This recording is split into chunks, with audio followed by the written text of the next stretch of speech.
Rev up your engines!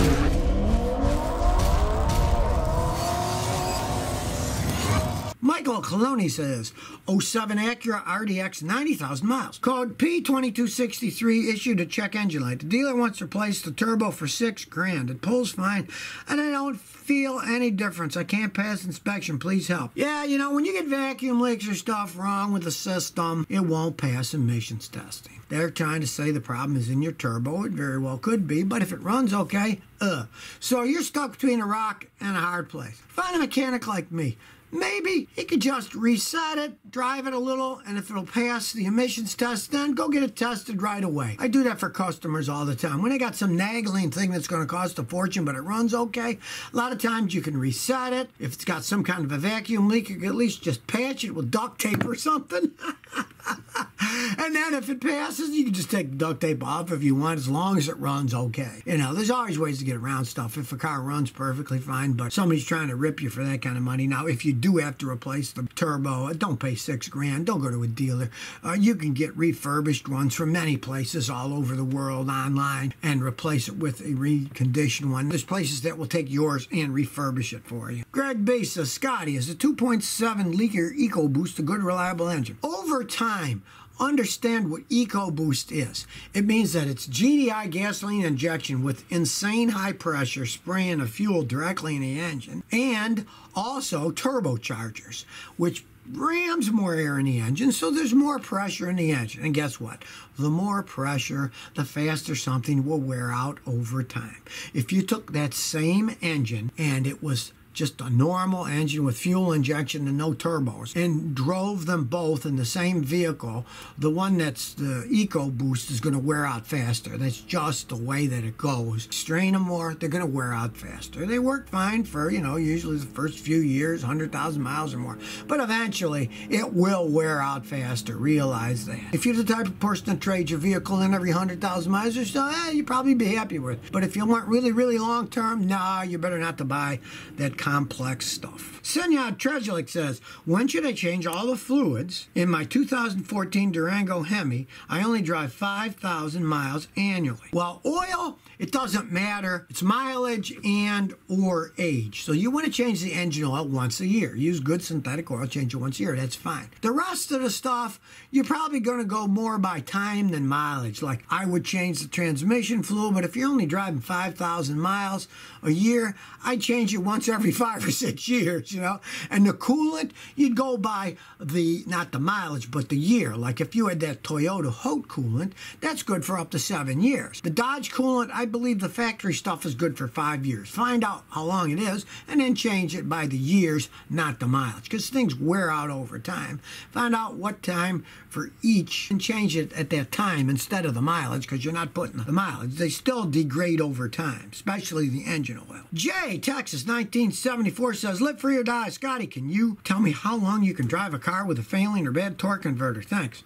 Well, of course, that depends on how bad the torque converter is. You know? I've had customers with torque converters that are weak that drive them for years and years and years. In my 94 Celica, it has an automatic transmission. The torque converter is weak. But it was weak when I bought it used, and it's still weak, and I still drive it. The only problem with that is it shakes a lot in drive. So when you're driving, if you leave it in drive, the engine shakes at idle. I just put it neutral and it runs smooth as can be. So I drive it that way. I really don't care. I'm not going to take the transmission off just to change the torque converter. And if it still works like that, who cares? But there are torque converters that physically fall apart when they start making noise, or when the gears start to slam into gear when you're driving. Then they're not going to last all that long. It depends on how badly worn they are, because they will wear in different models in different ways.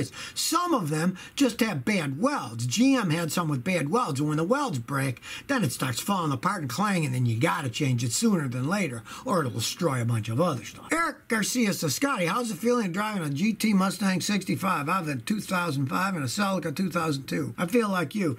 Oh, yeah, you know, the old cars, they're fun to drive. They're real cars. That said, they're not like a modern car where you get, turn the key, and take off, and that's all. You got to think about stuff. That 65 GT that I was showing, it's got got a hand choke. You got to start it up, play with the choke a little, let it warm up a few minutes before you drive it seriously. And, you know, it's a standard transmission, so you got to shift gears, and it's an old one, so that clutch is relatively stiff. You got to be used to pushing down on that hard clutch with your left foot. The only thing I ever drove that's stiffer than that was a customer had a Corvette, and that you practically had to use both feet on that clutch pedal to get it down. It was so hard to push it down on that Corvette. They were notorious for having sticky clutch pedals. But, you know, it's another experience. You're actually being part of the machine, and you feel it, and you get feedback and bumps, and it's a real driving experience. You know, if you're the type of person that just wants a smooth thing, definitely get a newer one. Don't get an old one. Station Money says, I got an '07 Ford Focus that has a pinging sound under load when I use 87 octane. Using 89, there's no pinging. How can I get it to stop pinging when using 87 octane? You know, the problem is it's 12 years old. It's just worn with the higher octane gas. I mean, you better just to use it because all kinds of things are going on there. It's probably that your timing belt or your timing chain is worn somewhat. The engine has a little carbon in it. I mean, if you want to try, my advice would be pay a mechanic like me to carbon clean your engine, because if there's carbon buildup, that increases the compression ratio and you need the higher test gas so it doesn't ping. Sometimes on those, just having them carbon cleaned, then they'll run normal on the cheaper gas. I'd try that first. That'd make the most logical thing to do. Akil Kateria says, Scotty, I changed the sway bar links in my '08 Pontiac G5, but it still rattles when I hit bumps. What could be wrong? You changed the sway bar links. Those are the links at the end, right? The sway bar itself has 2 hold downs. They have rubber bushings in them. Check the rubber bushings. They could be worn out too. But of course, realize there are a zillion things that can make rattling noise on a suspension system. Jack it up, pull on it, hope you can duplicate the noise. Now, if you can't, I have a video called Finding the Source of Car Noises. Watch that video, and with that machine, if you don't want to buy one, you can get a used one on eBay for like 50, 60 bucks or a new one for 110 bucks. It will pinpoint any sound in a car, but check the bushings first. You change the links on the end, but if the bushings are worn, it'll still rattle around when you hit bumps. Resurrectionist says, Toyota OM coolant. Is third-party pink acceptable? Is it okay to mix different brands of engine coolant? All right. Well, I always try to use the same thing, but what's in them is what counts. And from my experience to look around, all the pink and red coolant that I've ever found was HOTE coolant. Hybrid Organic Acid Technology coolant, the new style one that Toyotas use. And as long as it's a HOTE coolant, you can mix them. It's perfectly fine. Just like in the olden days, you didn't care if you're using Prestone coolant, factory, GM coolant, whatever, as long as it was the same type. The older type coolant was called Inorganic Acid Technology, IAT, and the new one is OAT, Organic Acid Technology, OAT, and the real fancy ones like Toyotas are HOTEs, Hybrid Organic Acid Technology. As long as you keep the same OAT or HOTE coolant in, it's fine. You can mix them. Mike Otis says, Scotty, my 2015 Mazda 3 left front wheel vibrates at 25 to 35, but it goes away at a higher speed. What can cause that? You got sympathetic vibrations in there. Odds are to be rebalanced, or the tire might just be shot. Go to a good place where they balance tires, have them check the balancing of the tire. If it's off balance, it can do that. Or if the tire itself is shot, that often happens when they're made of various belts wound around in a circle. And if the belts break internally, then they're no longer perfectly round. And at a certain speed, they'll go like mad. But then when they get spinning faster, it expands out and it becomes perfectly round again. So have the tire checked. Pray it just needs to be rebalanced. But if the tire's crappy, go buy another tire. Because that will do different things at different speeds. Because it's rubber and it can stretch and change as it speeds up. It's not like they made out of solid steel where the speed doesn't change the shape. Stephen Maurer says, Scotty, are you stoned? Dust the sunglasses? No. I'm blind as a bat. If I take them off, I am blinded, and I have studio lights pointing at me so you can see me. Otherwise, you wouldn't be able to see me all that well. I put them on, I don't look as old.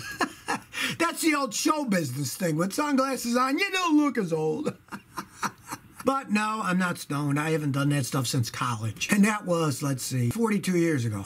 That's when I graduated. Gabe L says, Scotty, I have a 2010 Mazda 3. The sound stopped. I have the Bose package. Mechanic told me to replace amp or get a new radio and wire the speakers. What should I do? Yes, when you buy a vehicle with a fancy stereo system and it breaks, often either to get new parts, hardly anybody ever fixes them right, or to replace the whole thing with a factory unit costs a fortune. You're better just going aftermarket. I do it in all my cars because the aftermarket stuff these days, every 2 years, they work twice as well and it costs half as much. So you got a car that's a few years old, you put modern stereo in, sounds tons better and it costs practically nothing compared to the original. So do that. Just get another new one. Research what particular ones you want. Like if you don't have an Android, put an Android in now if you want an Android. There's good Androids out there now for as little as $250. Don't buy the $80 Androids. They stink. I've tried them out. But the more expensive ones, they're pretty good Androids and they're easy to wire in. I got a video on that. It's not that hard to do.